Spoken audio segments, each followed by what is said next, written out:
to it, man, for sure. So how did Flyboy Apparel start? Flyboy Apparel, man, that was all Flyboy I did, man, for sure. So Flyboy had somebody reach out to me on social media, but I was not friends with the person. So it was like sitting in my request box for a lot, probably like, I would say 3 to 6 months. I never really checked that requested box. So one day I just checked it, and I seen a message from somebody like, yo, Flyboy said hit him up. So I'm like, oh damn, man, like I ain't talked to bruh in a minute. I think like the system probably moved him around. He was in Jersey, they moved him to Florida. Me and him connected. I let him know what he got going on, let him know how I'm doing. And he was like, yo, that's crazy, man. Like, Allah had you reach out to me, man, because I've been trying to start this clothing line thing for like a couple years now, man, but I just don't know the right direction to go. And like the people I reached out to was not really like a helping hand. So I'm like, nah, man, I definitely got you, because like I just felt good. I'm like, damn, man, bruh got all this time, man, and he just trying to do something positive with his time. You feel me? He called home. He don't ask for no bread, no money, no nothing. He just like, yo, I just need this to get this stuff off the ground. Now I'll do all the promoting on the outside. On the inside. Know what I mean? And I just need you to help me push that shit on the outside. So I'm like, all right, done deal, man. It took like about, I would say, a little less than a year after our first initial conversation to get everything going. Like I said, we got it going, man. And I can't be more proud of Flyboy, man.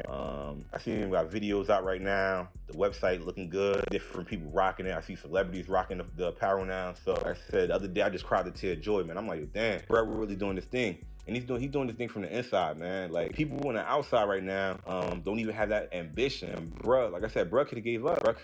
Man. But he going though, man. I couldn't be more proud, like I mentioned before, man, for sure. 3 things to explain Flyboy.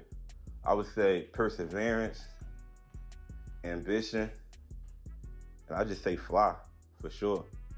The perseverance, like I mentioned before, he didn't let this stop him. He didn't let all the time they gave him stop him, man. Like, he still had a clear mind and said, you know what, I still gotta let my voice or my what God, Allah, has for me, don't stop what I got going on. So I would say perseverance is an ambition. Like I said, the name speaks for itself, man. You gotta be fly. It's for the fly people, man, for sure. I would say those 3 words definitely describe it, for sure. And future plans with Clarity, man. We got a lot going on, man. We got 7 different subsectors of Clarity, I would say. So we got the nonprofit going on, Clarity Foundation. We got Clarity Apparel. We got Mental Clarity, Clarity Investment, Clarity Reform. What I leave out, Clarity Sports and Clarity Entertainment. What I'm trying to do, because I think Clarity Apparel is really doing well.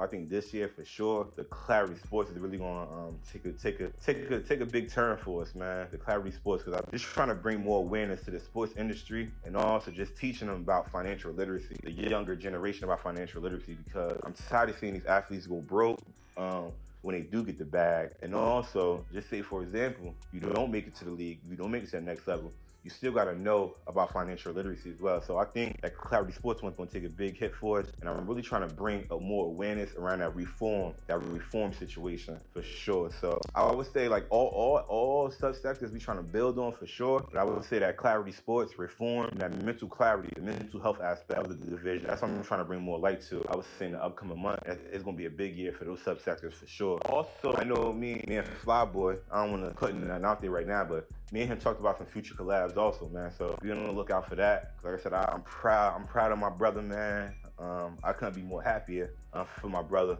So definitely gonna be doing some collabs with Flyboy in the near future. So be on the lookout for that, for sure.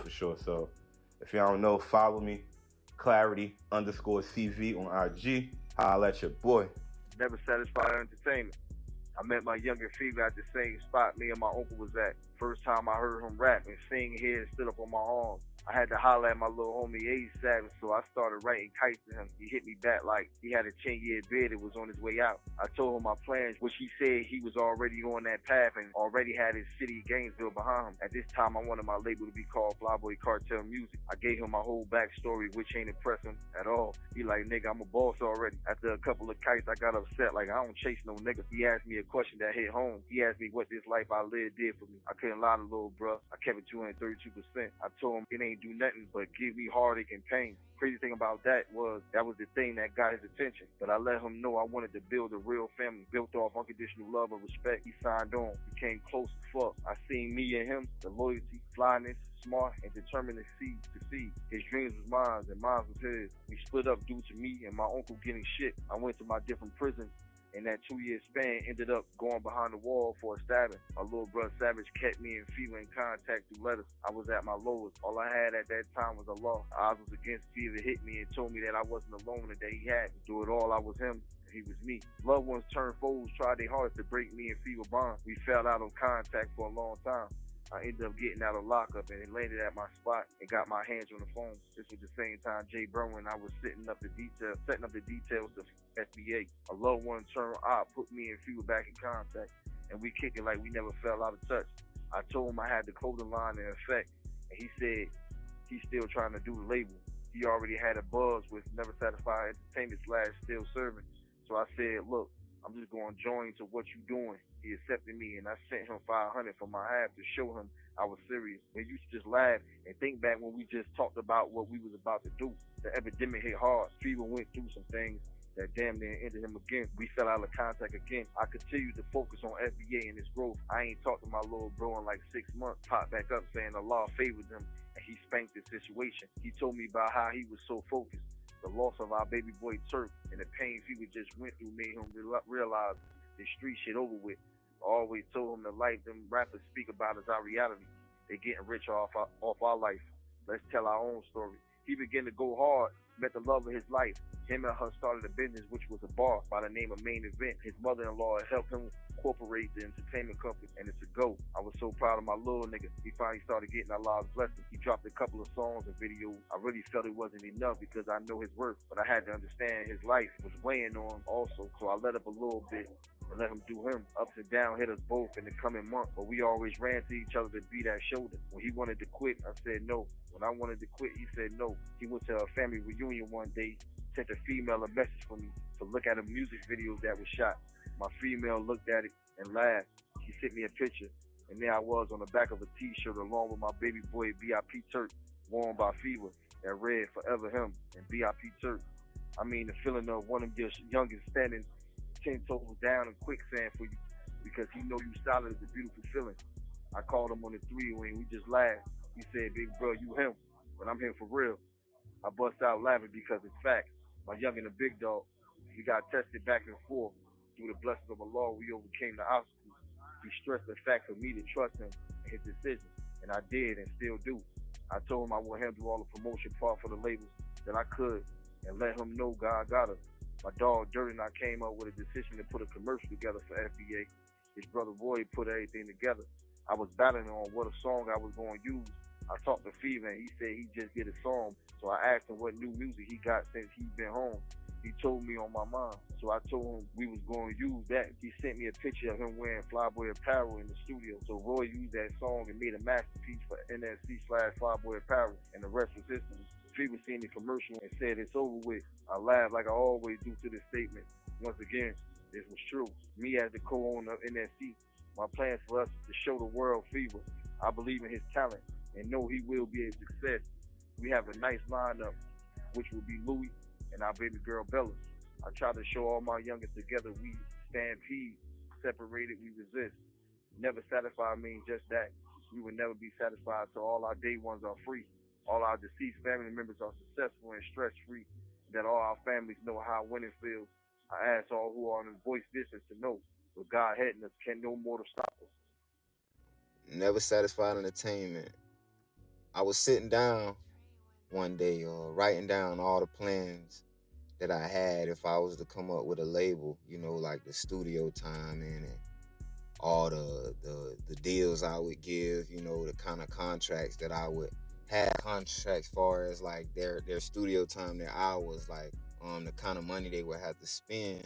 I actually wanted to make it something that was exciting to people, something that'll pull people, something that'll gravitate. And, coming from where I'm coming from, we always heard in the hood, like, man, you ain't never satisfied. You ain't never satisfied. You ain't never satisfied. Like, I always hear that, from people sometimes. And it's like, I was like, well, shit, you damn right, Cause, shit, we gonna keep eating. Like, we trying to get it. So, I went with it. Like, I stuck with it. Like, basically, like, man, that's what it is. Like, I am. I'm never satisfied coming from a hood where I'm from. Like, we in the bottom. We in 11th, 25th and 11th. Like, I got people from the jungle. Like, all my people, worldwide. Like, we come from a hard spot. So, We ain't never satisfied. If it's a next level to reach, we gonna reach it. If it's a goal right there that we got set, we gonna get to it. You know what I'm saying? Like, if it's more money to be made, we gonna make it. If it's a vision we can establish or a business we can establish, that's what we gonna do. Like, we never satisfied. We gonna keep going. The world ain't built right now just to stop like that. We gotta keep this in motion. So that's what we on. Bro actually plays a big part. He plays a part in the entertainment that we pushing forward. The visuals plays a big part in the clothing distribution that we got going on, because we definitely got Flyboy Apparel kicking off first. We're gonna have some more coming behind, such as NSC's clothing line coming right behind. We got Main Attraction coming behind, and even my own personal FEVA. Got a few things in motion, magazines, business cards, anything like that. He's a well-rounded businessman, so he plays a well-known part in NSC. Bro basically helps me get the entertainment out to people, like the promotional part, the marketing. He's definitely a go-to guy, and he means straight business. He gonna get it done when it's time to get it done. So, man, y'all definitely should go check out that Flyboy Apparel, man. Check him out on Instagram at Flyboy Apparel, Deuce Straight Deuce. And you definitely can also follow me at Fever NSC Still Serving, man, and go run us up, man. Follow us, check out the link in the bio, click the links in our bio, and you can see what we got to offer. Just always to be seeking the elevating, seeking greatness, and nonstop, always pushing forward. He taught me, like, basically to never abandon your brothers, like to never leave those people, and to never just go off of what somebody else got to say about them. To never just believe what the next man got to say about somebody you love. You see what I'm saying? You gotta hear them out first. You gotta go to the deepest end. You know what I'm saying? Whatever it take, even if it almost costs you sometimes, like it all. If it's somebody you love, somebody you really got loyalty to, somebody you really know that was righteous, and there's no facts presented, that you can't see this by facts, it's nothing here, then don't stand on it. You gotta rock with who you love, rock with who you with, because that's the person who you been with. That's the person who had your back. See what I'm saying? To never leave somebody who helped you build something. To always have their back, no matter what nobody else say. And that's one of the things that I learned, like, that a lot of things can be a facade. It could be a mirage. It's not really there, and in life, some people need paradigm shifts. So, like, he taught me that no matter how ugly it get, it's not about me. It's not about you. It's not about this. It's about us. It's about us. It's about us as a family, as a people. That's basically what he taught me. Like, us. It's never about one man. Like, that anything he was doing, he did it for the hood. He did it for family. He did it for the family, for the betterment of the family. Like, and I stand on that, man. Like, that's what I live for. Like, those that he crosses paths with, and that he indulges in a lifestyle with, and I can say that he definitely is a family man. And he has a lot in the future. Definitely got more biographies. We definitely got mixtapes coming. We got albums coming. We got singles coming. We got movies coming. We got books coming. We got clothing coming. We got entertainment. We're gonna have showcases coming. We're gonna have food drives. All type of stuff. We got the bar, Main Attraction. We're gonna have all type of entertainment coming out of there, and we just finna move worldwide with it. We definitely gonna be working with a lot of artists. We definitely gonna be getting the label jumping, and getting this show set on the road, man. It's definitely that time, man. 2022 is our year.